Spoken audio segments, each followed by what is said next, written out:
Hello, welcome to Inner Alchemist Tarot, where you are your own alchemist. Thank you for being here.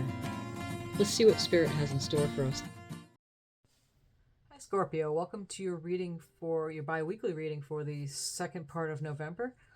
The cards have been cut and pre-shuffled with your energies. I'm just going to warm them up as I go along here. Thank you, Spirit, so much for these messages that are about to come forward for Scorpio and rising sign as well. This is general reading, so put the pieces where they go for you. Not all the messages may apply. Take what you need, leave the rest. Some of the messages may be very specific to you. Okay, so may you be doing well, Scorpio. Let's see what we have for you. Receiving from angels. Shimmering wings of angels embrace me with love.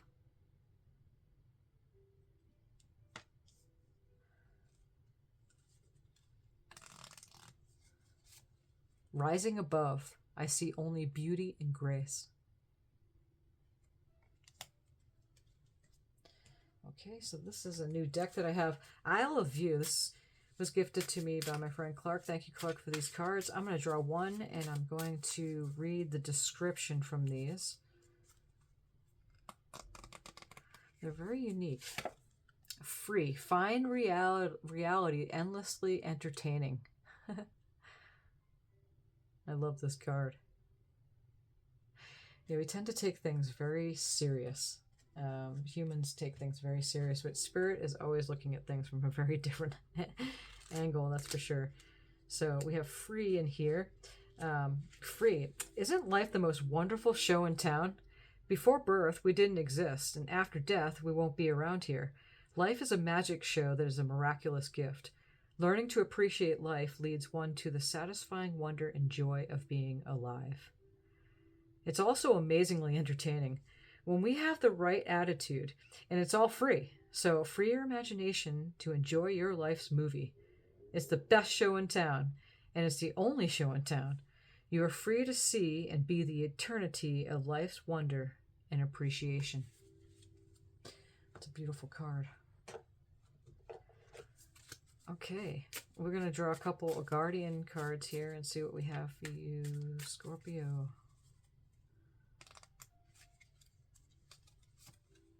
Sage, be devoted and committed.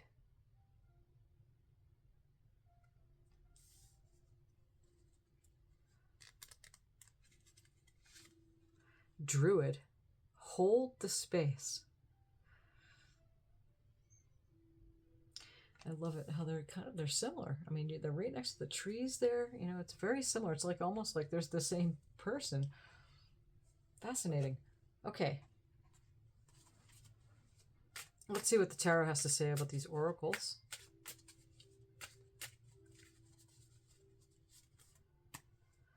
For Scorpio,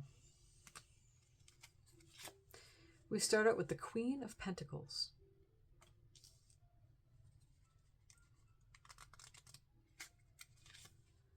The Eight of Wands.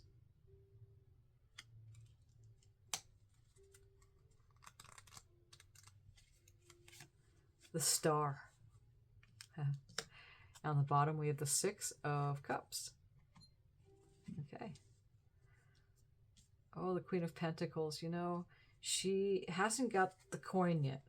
This is the before tarot, okay? So with the before tarot, it's a lot like the traditional tarot, but it has the images what happened before. And so the snake here, and I love it because it's showing the trees, just like the druid and the sage here. And the snake is coming down and gifting the queen the pentacle. So she has that. So she's not done. Queen of Pentacles, she manifests, so she's not always done manifesting. But very grounded Capricorn, Taurus, Virgo, Earth energies here. She's connected, she's nurturing. She's very connected to the Earth's energy. She's very intuitive too, as well. Receiving from the angels. Always embracing you with love. Holding the space and allowing you to do the same. And that's the whole being devoted and committed here. So the sage is coming in and the druid is coming in for your guardians for the second half of November, Scorpio. What is this Queen of Pentacles? The Seven of Cups. This is the after tarot. All right, so the after tarot, again, shows the traditional tarot, but it shows after the fact. So normally, you know, the person's turned this way and is trying to make a decision, but kind of indecisive, doesn't know which cup to choose. But you notice the cups are on a cloud, so it's like a dream. It's like staying true to your dreams is a big message about the Seven of Cups. And it looks like here that this person took the jewels, of course, right? And then the snake came around this and is wrapped around like his belt. There's a lot of symbology here. But generally, it's being indecisive. You can't make the wrong decision. It's kind of a play, like the before and after tarot. It's a fun play on the traditional tarot. But regardless, the meanings still stay true. So staying true to your dreams. But I love it how he's got the gems, the money, the riches, like next to the Queen of Pentacles. Listening to your intuition, even not making a choice is a choice. So listening from, receiving from the angels for sure. The snake's not always a bad symbol. It's not bad at all. It means transformation, transmutation, the snake shedding its skin, death, rebirth, all that. Okay, let's move on and we'll make more sense of these cards. The Eight of Wands, fast-moving energy. It could be a message coming in. And it looks like the cloud here, which is interesting. It looks like at the shape of a lizard. The lizard is the dreaming. But really fast energy. Again, a message might be coming in here. Eights are meant as a manifestation number. It's that infinity symbol, just like a lot like I have on here as the inner alchemist symbol. And that's what that means, is that you're working with spirit. Your team, you're co-creating. So as above, so below. And as within yourself, the kingdom within, then it shows on the outside. And that's the physical manifestations. And that's what the Queen of Pentacles does as far, and with the King of Pentacles too. So, let's see what this Eight of Wands is. What's this message? What's this movement? The Five of Wands. And so traditionally it shows in the Five of Wands that it's competition. Like they're in competition for something. Fives are battle, conflict, change. Also breakdown from the resting of the Four onto the stability of the Six. But here the fight is over. So 13 wands in total, right? 8 and 5. Which break down to the Four of Wands, which is a celebration time. Find reality endlessly entertaining is right above here too. Letting it go, freeing yourself from being so serious. And I love how the angel here is showing up, receiving from the angels the messages. Looks like the Eye of Horus is right here too. Yeah, finding reality. It's entertaining, and to allow that, being appreciative of the free flow of this reality. And again, this does break down to eventually to the Four of Wands, which is a resting time, celebration, action taking. The wands are action, passion, yeah, all that. The Star is after the Tower. So some big change happened, broke down the structure, and she's starting over. But she starts over trusting from her higher self, from the angels. Devoted and committed. That's the Star. And I love it how it ties in there. And 1 foot in the water, 1 foot on the land, 1 foot grounded into her emotions, 1 foot grounded onto the land, stable. She's trusting her star, her North Star. She's trusting the universe to guide her because she's starting over.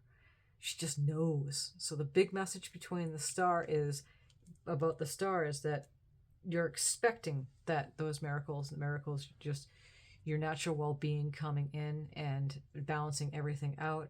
The Star is also Aquarius energy. Okay. And Pluto just entered into Aquarius for the next 20 years. So this is a big shift. I don't do too much astrology in the readings, but the astrology does, tie in with the tarot. That's why I do the different signs, so it does tie in. You do your research on that, but there's a big change when Pluto goes into Aquarius.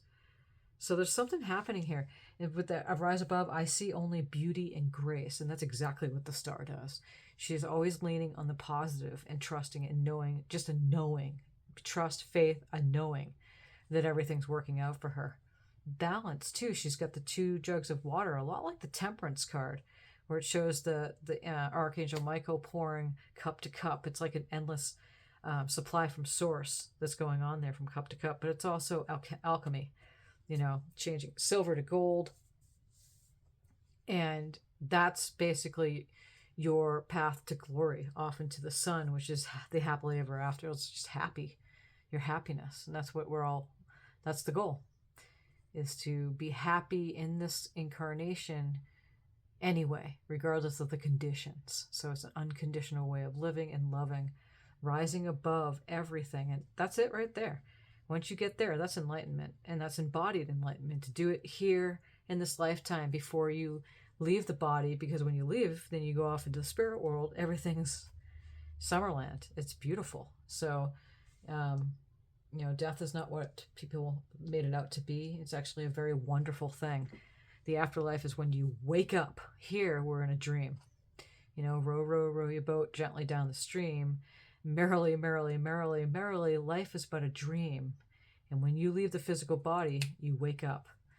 And so, because you could do it here. You can wake up here and understand that that's what unconditional love is that regardless of the conditions, there are people, places, and things and everything, you can love and be happy. You know, it takes practice. What's the star card? We have the 9 of Swords showing up here. I'm going to draw one more card. What's this 9 of Swords? Defeating the dragon. 9 of Swords, traditionally, this is the after tarot. So after the fact. And traditionally, the 9 of Swords, it shows the person awakened at night and just holding his head because, you know, his thoughts have been getting to him. Nightmares, things have been coming up.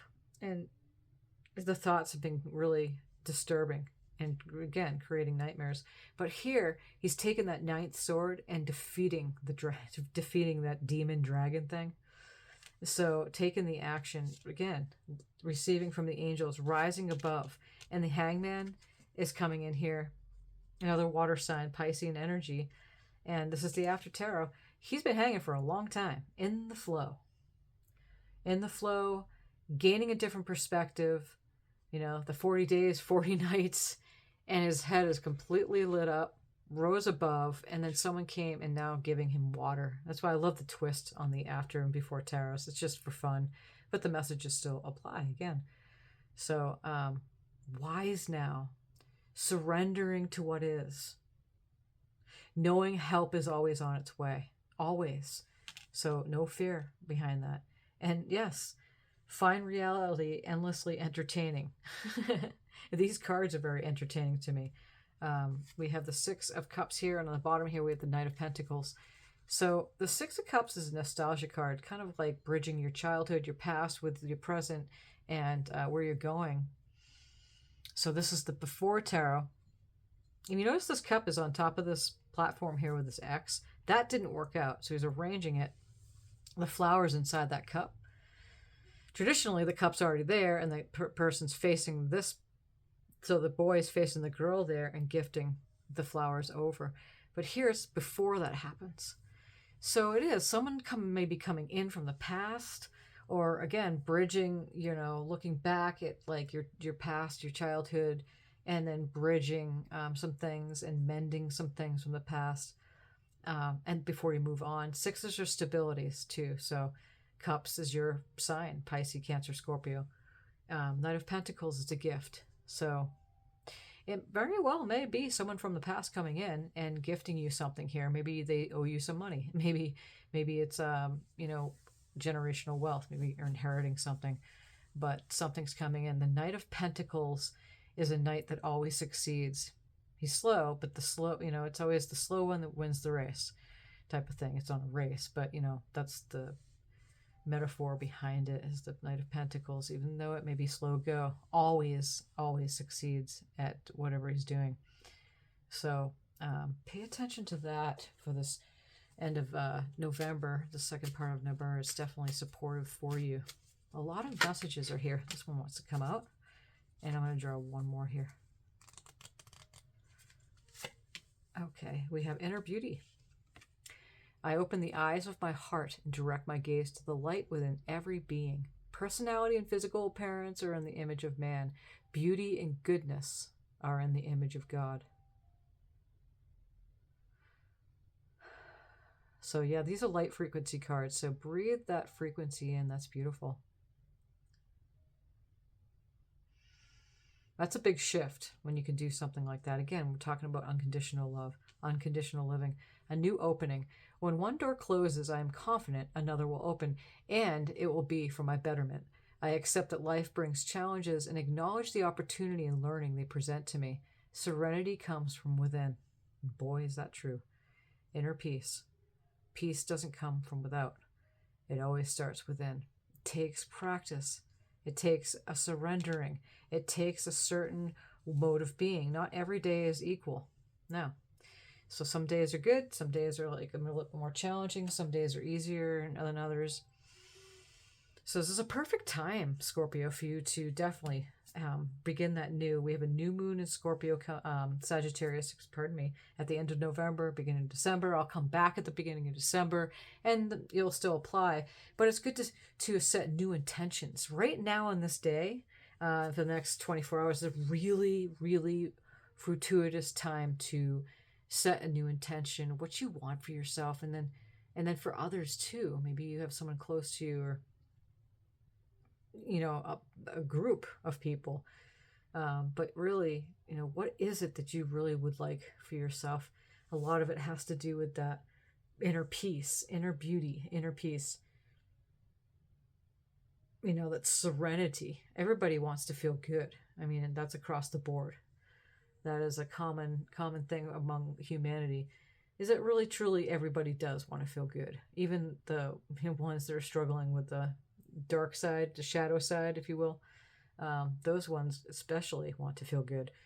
So it's common. And that's what we're doing, So accepting the life's challenges, acknowledging the opportunity, and learning that they present to you. So this is big, especially with this Nine of Swords here, waking up, and instead of being and harboring the thoughts and going around and around in your head trying to figure it out, or it's just like it just gets the best of you, is to finally take charge and to trust. It goes beyond trust and faith. Take that knowing and apply it, and then do away with that which has been really getting to you, bothering you, keeping you up at night, rising above, trusting you have these angels. Be devoted and committed to this, and hold the space for yourself and for others as you accept this gift that's coming in here. So this is what we have for you, Scorpio. Thank you, Spirit, so much for these messages. Thank you, Scorpio, for being here. Thank you for subscribing, giving a thumbs up in this reading if it's resonating with you. And I appreciate you so much. Thank you again for being here. And until the beginning of December, many blessings on your journey.